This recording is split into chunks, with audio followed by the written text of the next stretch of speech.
seedy, violent. These are words that typically come to mind when one hears the term underground gambling ring. And while there are many gambling rings in the Nobunaga Universe that would fit this description, the Den is not one of them. Not entirely. No one knows when the Den came about. Some argue that it has a history dating back to the Edo period, while others believe that it has more modern origins. Still, all agree that the Den in its current form is the work of its current owner and operator, the Corvid Emperor. With his characteristic cane and plague doctor's mask, the Corvid Emperor is a sight to behold in the Tokyo landscape. He is an enigmatic figure. No one, not even his closest advisors, know who the man behind the mask truly is. Some argue that he isn't even human. Perhaps he is something more primordial. One thing is for certain. Anyone who visits the Den knows that they must abide by the Emperor's law of neutrality. The exact specifics behind the law are just as much an enigma to the Den's patrons as is the Emperor himself, but most know that lying, cheating, and fighting of any kind is not tolerated in the Den. The consequences for an infraction are swift and severe. As for the Den itself, it's very regal in appearance. This comes in sharp contrast to its patrons, who are mostly gang members and the poorest of citizens. A large number of police officers also come to the Den to play. This is one of many reasons for the Den's uncharacteristic closing of 2 a.m. sharp. Normally, gambling rings, even legal ones, do everything in their power to eliminate the patron's sense of time. They remove windows and clocks, set the lighting to a certain degree, and even use chemicals and aromas to make it seem as if it's frozen in time. A patron could spend 2 minutes or 2 hours in a casino without even realizing it, and it's designed this way so that they keep gambling and spending money. The Den used to employ this strategy as well, but so many officers were losing money and skipping their assigned beats to gamble that higher-ups in the Metropolitan Police Force began organizing a full crackdown on the Den. The 2 a.m. curfew was an agreement set in place to avoid that crackdown. Officers could gamble away for a short period of time before getting back to work, and the Den could still earn a fair amount of money. Of course, the police force could have simply put a ban on officers from any further patronage of what was already an illegal establishment and gone with a crackdown anyway. But representatives of the Den discouraged that behavior, arguing that if the crackdown were to go into effect, some major players in the political sphere would be exposed, creating a huge scandal. It's rumored that once this point was brought up, someone with very serious power put a swift end to this unnecessary distraction. But it's just a rumor, of course. Either way, this was just what the Den needed. The officers were an important part of the ecosystem of the Den.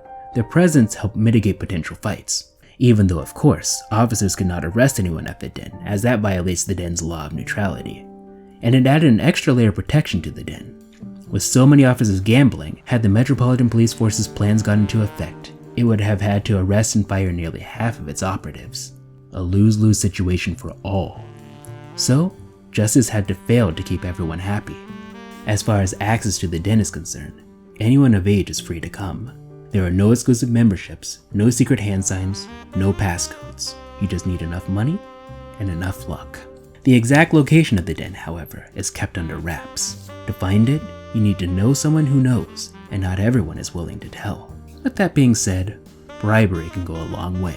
Since a lot of people go there out of absolute desperation, there are many who'd rather take a quick deal and give up its location, instead of having to go to the Den and run the risk of putting themselves further into debt. This is because debt at the Den can be quite severe. Many powerful figures gamble at this place. Higher-ups from nearly all of the city's gangs attend, from the Yakuza and Akebono to even the likes of the fatherless children. There is a noticeable lack of Peach Boys, mostly because the vast majority of the members are too young to attend. While these higher-ups do not control any of the games at the Den, as that would directly violate the law of neutrality, personal bets on individualized games are still allowed.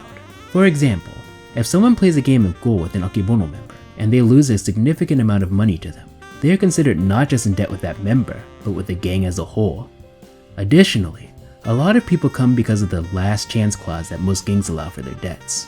Anyone with a large enough debt is allowed to play at the Den in a sort of last-ditch effort to pay it off. This is because payouts at the Den are extraordinary. One can go from being essentially homeless to being a multimillionaire in a single night, all without risk of being kicked out like they might at other gambling establishments. Few seldom seem to have the luck to win those earnings though. Perhaps that's how they ended up so in debt in the first place. Outstanding debtors are collected by gangs at the end of the night to meet their fate. and what happens to these people is often a mystery. The Yakuza are the most transparent. Usually, these unfortunate souls are either sold into slavery or harvested for their organs. But the other gangs are a little less clear. Either way, the money made from using these people tends to be much higher than whatever their outstanding debt was. Maybe that's why the last chance clause was put into place. It was not designed to get people out of debt, but to get them to a known location so that their kidnapping can be better organized. Of course, this is just conjecture. The den is a fateful place.